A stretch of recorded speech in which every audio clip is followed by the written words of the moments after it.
Hello everyone, स्वागत है आपका आपके अपने प्यारे से यूट्यूब चैनल ओजस्वी की पाठशाला पर। और लास्ट मोमेंट पे आपको आर्टिकल के बारे में थोड़ा सा हम बताना चाहेंगे। देखो, आर्टिकल की बात करें तो जो आप आर्टिकल लिखिएगा, सबसे पहले तो आप अपनी आर्टिकल में जो आपकी कॉपी का जो पेज होगा उसके ऊपर आप आंसर नंबर डालिएगा। और आंसर नंबर डालने के बाद में आप ये, जैसे कि आर्टिकल है role of women in modern India. देखो, फीमेल से रिलेटेड कोई ना कोई आर्टिकल आपको देखने को मिल सकता है। या तो एजुकेशन के ऊपर मिल सकता है कि भाई गर्ल्स एजुकेशन के ऊपर मिल सकता है आपको, या फिर एम्पावरमेंट मिल सकता है, या फिर भारत में महिलाओं का क्या प्लेस है इस पर मिल सकता है। ठीक है, तो आप इस पे जो है तैयार कर लीजिएगा। तो लास्ट मोमेंट पे आपको देखिए ज़्यादा डिटेल में नहीं जाना है। ठीक है, जो भी आपके पास सोर्स है आप उससे तैयार कीजिए। और ये जो आर्टिकल है वो आपका विद्या क्वेश्चन बैंक में लिखा हुआ है, तो उसी को हम यहाँ पर एक्सप्लेन कर रहे हैं, ताकि एक्सप्लेन करने से क्या होगा, आपको थोड़ा लर्न करना ईजी हो जाएगा। ठीक है, तो सबसे पहले आप क्या करेंगे, यहाँ पर role of women in modern India की हेडिंग डालेंगे। इसके ऊपर डालेंगे आप आंसर नंबर, फिर आप डालेंगे role of women in modern India, और फिर इसके नीचे यहाँ पर बाय, इस तरीके से नीचे बाय। और यहाँ पर आप अगर क्वेश्चन पेपर में किसी का नाम मेंशन दिया गया है क्वेश्चन में, तो आप वो नाम मेंशन कर देंगे। अदरवाइज आप यहाँ पर XYZ या फिर आप ABC लिख सकते हैं आप, बट आपको ये मेंशन जरूर करना है। ठीक है, उसके बाद नेक्स्ट लाइन में जब नीचे आएंगे, तो अगर आपको हेडिंग डालना है, मैं तो ये कहूँगा आप हेडिंग मत डालिए, पर अगर आपको हेडिंग डालना है तो यहाँ पर लेफ्ट साइड में ये बॉक्स बना करके, इस तरीके से बॉक्स बना करके यहाँ पर इंट्रोडक्शन और लास्ट में कंक्लूजन और बीच में जो भी दो हेडिंग है वो आपको डालनी है। एक और आपको बात बता दूं यहाँ पर कि जब आप आर्टिकल लिखिएगा तो आप आर्टिकल को इस तरीके से मैनेज कीजिएगा कि जो फर्स्ट पैसेज आपका होगा वो इंट्रोडक्शन का होगा, और जो लास्ट पैसेज होगा आपका कंक्लूजन का होगा, और बीच के जो दो पैसेज हैं उसमें आपको जो भी कंटेंट लिखना है वो आप लिखेंगे। जो बीच के दो भी आपके पैसेज होंगे वो आपके कंटेंट के होंगे। ठीक है, तो ये जो फॉर्मेट है, फॉर्मेट बहुत मायने रखता है। ठीक है, तो हेडिंग हो गई, पहले आंसर नंबर, हेडिंग हो गई, फिर बाय ऑथर का नाम, यहाँ पर लिखने का नाम, लिखने वाले का नाम। ठीक है, और फिर उसके बाद से आप स्टार्ट कर देंगे। सबसे पहले आप इंट्रोडक्शन हो जाएगा। ठीक है, तो अच्छा एक चीज़ और, अगर आपको हेडिंग डालना तो बॉक्स बना करके हेडिंग डालिएगा, अदरवाइज आप अलग अलग हेडिंग मेंशन मत कीजिएगा। ठीक है, और अगर हो सके तो प्लीज़ इससे पहले एक यहाँ पर एक कोटेशन जरूर डाल दीजिएगा। जब आप ये राइटर का नाम लिख लेंगे, तो जब स्टार्टिंग करेंगे, इंट्रोडक्शन देंगे, तो इंट्रोडक्शन से पहले, जैसे मान लीजिए आप यहाँ से इंट्रोडक्शन स्टार्ट कर रहे हैं, तो इसके ऊपर इन दो लाइनों में क्या कीजिएगा, आप कोई कोटेशन डाल दीजिएगा हेडिंग से। ठीक है, कोटेशन जरूर मेंशन कीजिएगा। फिर उसके बाद आप स्टार्टिंग कीजिएगा, और 4 से 5 पैसेज से ऊपर मत कीजिएगा, क्योंकि जो वर्ड लिमिट आपकी क्वेश्चन पेपर में लिखी होगी उसी लिमिट के हिसाब से आपको लिखना है। तो स्टार्ट करते हैं। ये role of women in modern India, यानी कि आधुनिक भारत में जो महिलाएं हैं उनका क्या रोल है। देखिए यहाँ पे दिया हुआ, women in modern India have made significant progress in various fields and have become a driving force in the country's growth and development.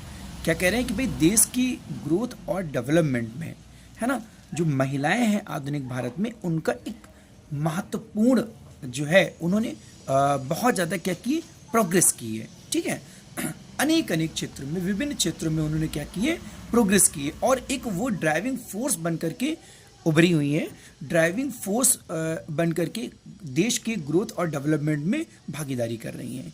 ठीक है, ड्राइविंग फोर्स की जगह पे आप यूनिक पावर भी लिख सकते हो कि भाई एक अलौकिक शक्ति के रूप में वो देश को क्या कर रही हैं, ग्रोथ और डेवलपमेंट कर रही हैं, देश के सहायक हो रही हैं देश की ग्रोथ और डेवलपमेंट में। Women in India have broken down barriers in fields such as politics, education, business। अब यहाँ पर देखिए एंड कट कीजिएगा, स्पोर्ट्स के बाद में यहाँ पर मेडिकल, ठीक है, और टेक्नोलॉजी। ठीक है, इनको भी आप मेंशन कर लीजिएगा। ठीक है, यानी कि भारत में जो महिलाएं हैं, जो बैरियर्स थे, जो सीमाएं थी, उनको तोड़ करके वो इन क्षेत्रों में भी जो है वो अपना स्थान बना रही हैं। As politics, education, business, medical और टेक्नोलॉजी, इनमें भी जो है वो अपना प्लेस बना रही हैं। ठीक है, ये आपका जो है क्या नाम है, इंट्रोडक्शन हो गया। ठीक है, अब कंटेंट में आते हैं। Indian government has taken several initiative to promote gender equality and empower women। जो भारतीय सरकार है उसने जो है अनेक ऐसे जो है इनिशिएटिव शुरुआती जो है चीज़ों को प्रमोट किया है टू प्रमोट जेंडर इक्वलिटी, यानी कि जो जेंडर इक्वलिटी है और जो महिलाओं की जो एम्पावर है, यानी कि जो महिलाओं की जो शक्ति है, तो उसमें अनेक ऐसी शुरुआत की हुई है। ठीक है, जैसे कि जो है मतलब इनका कहने का मतलब ये कि एक समान स्थान दिया गया है महिलाओं को। ठीक है, ऐसा नहीं कि लड़के और लड़कियों में कोई भेदभाव है, तो उसको प्रमोट किया है और प्रमोट करने के लिए कई सारे ऐसे उन्होंने इनिशिएटिव्स स्टार्ट किए हैं, जो है मतलब ऐसे प्रोग्राम चलाए जैसे बेटी बचाओ बेटी पढ़ाओ अभियान है ना, और भी कई सारे जो है गवर्नमेंट की स्कीम्स हैं। तो उन्होंने इसको इसीलिए प्रमोट किया है ताकि ये जो भेदभाव है ऐसा ना रहे। ठीक है, यानी कि इक्वलिटी रहे, समानता रहे। द बेटी बचाओ एंड बेटी पढ़ाओ, देखिए मेंशन भी कर दिया यहाँ पे, द बेटी Bachao Beti Padhao campaign aims to improve the status of girls by promoting their education, है ना, कि जो बेटी बचाओ बेटी पढ़ाओ जो एक लक्ष्य है ना, उसको वो जो स्कीम है उसको इसीलिए लेकर के आए ताकि जो लड़कियां हैं है ना उनका स्टेटस इम्प्रूव हो, उनका प्लेस जो है वो स्ट्रांग हो, और वो जो शिक्षा है और जो समाज में जो उनकी शिक्षा है और उनको एक बराबरी का दर्जा मिल सके, इक्वल ट्रीटमेंट हो सके, है ना। तो ये जो बेटी बचाओ बेटी पढ़ाओ है, ये इस चीज़ को क्या करता है, प्रमोट करता है। ठीक है, the education and the government has also launched several scheme to promote women's entrepreneurship and economic empowerment. और क्या हुआ कि भाई जो सरकार है, सरकार की कई ऐसी स्कीम है ना, तो government has also launch, government ने कई ऐसी स्कीम्स को भी लॉन्च किया है इस चीज़ को प्रमोट करने के लिए, ताकि जो महिलाएं हैं, देखो एंटरप्रेन्योरशिप क्या होती है, मतलब एक ऐसा पर्सन, एक ऐसा स्टूडेंट, एक ऐसा छात्र, एक ऐसी महिला, एक ऐसा पुरुष जो किसी भी बिजनेस में जो है एक अपने अंदर उसके अंदर पावर हो उस बिजनेस को एस्टैब्लिश करने की। ठीक है, जिसको आप हिंदी में उद्यमिता कहते हैं। ठीक है, तो एंड इकोनॉमिक एम्पावरमेंट, और वो एक आर्थिक शक्ति बन के उभरे, मतलब जो आर्थिक कंडीशन है उसमें एक पावर बन के उभरे और जो है एक अलग स्थान है। ठीक है, तो उसको प्रमोट करने के लिए सरकार ने ऐसी कई सारी स्कीम चलाई हैं। जैसे कि आप अगर हम एग्जांपल लेना चाहें तो देखिए आजकल गांव में जो है कई सारी स्कीम चल रही हैं लोन्स की, है ना, जिससे कि छोटे छोटे बिजनेस जो है वो अपना शुरू कर सकती हैं, व्यापार शुरू करती हैं। एक सिलाई मशीन वाली स्कीम चल रही है ना, तो कई सारी ऐसी स्कीम्स जो है वो चल रही हैं। अभी रिसेंटली LIC में जो है LIC ने जो है इसको प्रमोट करने के लिए सखी नाम से एक स्कीम को जो है प्रमोट किया। ठीक है, तो आप ऐसे एग्जाम्पल यहाँ पर मेंशन कर सकते हैं, इस लाइन को लिखने के बाद आप ऐसे एग्जाम्पल्स जो है आप सर्च करके आप मेंशन कर सकते हैं। ठीक है, जो अभी गवर्नमेंट की स्कीम्स है। In addition women in India have been breaking the glass ceiling in politics, और इतना ही नहीं बल्कि इसके अलावा महिलाओं ने जो है वो पॉलिटिक्स में भी जो है अपना स्थान जो है वो आगे किया है। जैसे कि हम अगर बात करें तो देश का जो सबसे बड़ा जो पद होता है, संवैधानिक पद होता है प्रेसिडेंट का, वहाँ पर हमारी कौन है, द्रौपदी मुर्मू है। ठीक है, उसके बाद अभी रिसेंटली दिल्ली में देखिए मुख्यमंत्री कौन बनी है, वो भी महिला है। ठीक है, हमारे उत्तर प्रदेश की जो राज्यपाल हैं वो भी कौन है, महिला है। ठीक है, तो पॉलिटिक्स की फील्ड में भी जो है महिलाएं जो है वो आगे बढ़ रही हैं।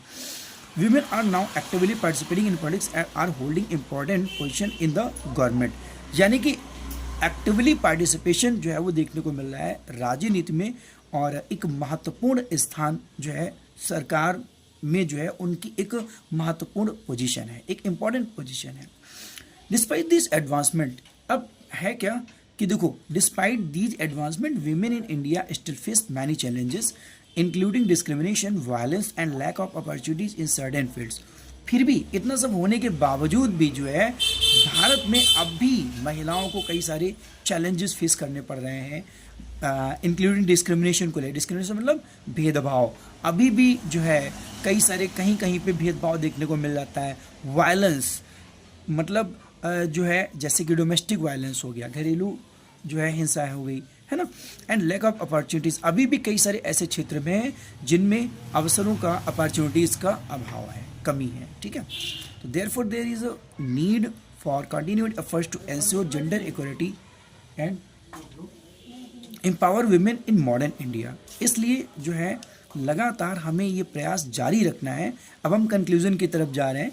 लगातार जो है इसकी ज़रूरत है कि एफर्ट्स लगातार जारी रखें कि जो जेंडर इक्वलिटी है, यानी कि जो लैंगिक समानता है, मतलब बेटी और बेटा एक समान हो, है ना, एंड एम्पावर वेमेन, और महिला की जो शक्ति है आधुनिक भारत में, वो लगातार जो है उसकी हमें ज़रूरत है कि ये बराबर समानता बनी रहे और ये पावर बढ़ती रहे। Overall, the role of women in modern India is evolving and they are increasingly becoming an important driving force in the country's growth and development.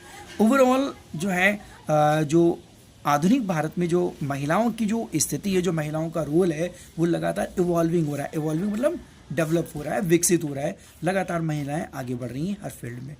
They are increasingly become an important driving force in the country's growth and development. लगातार वो देश की growth और development में एक शक्ति बन के जो है वो उभर रही है। ये शक्ति जो है वो बराबर लगातार क्या हो रही है, बढ़ती चली जा रही है। ठीक है, तो उम्मीद करते हैं आपको समझ आया होगा और इस तरीके से आप इस आर्टिकल को लिखिएगा, अपने कंप्लीट कीजिएगा। ध्यान रखिएगा, वर्ड लिमिट पे बहुत ध्यान रखिएगा। आर्टिकल को ऐसा मत कीजिएगा आप 3-4 पेज में इसको लिख दें, और जो फॉर्मेट है उसको जरूर फॉलो कीजिएगा। ऑथर का नाम, फर्स्ट पैसेज इंट्रोडक्शन और लास्ट पैसेज कंक्लूजन, और बीच के 2 पैसेज जो है वो आपकी कंटेंट के होने चाहिए। ठीक है, हेडिंग का भरपूर इस्तेमाल कर कीजिएगा। जितना डेकोरेटेड आप आर्टिकल लिखेंगे उतने अच्छे आपको मार्क्स मिलेंगे। ओके।